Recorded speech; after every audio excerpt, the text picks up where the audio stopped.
Sandra Dewi potensi jadi tersangka susul Harvey Moise. Artis Sandra Dewi berpotensi ikut menjadi tersangka menyusul sang suami, Harvey Moise, yang telah lebih dulu ditetapkan atas dugaan kasus korupsi. Adapun suami Sandra Dewi, Harvey Moise, ditetapkan sebagai tersangka atas dugaan korupsi tata niaga timah di Bangka Belitung. Pakar hukum Firman Chandra menyebut, bisa saja Sandra Dewi ikut menyusul Harvey Moise jadi tersangka, lantaran ada sejumlah pasal yang mendukung.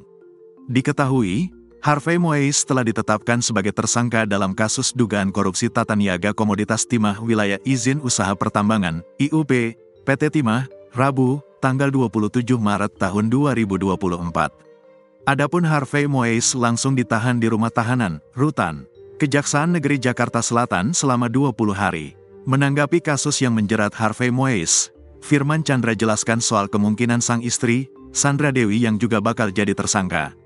Firman Chandra mengungkapkan ada kemungkinan Sandra Dewi juga turut menerima hasil dana korupsi yang diperoleh oleh Harvey.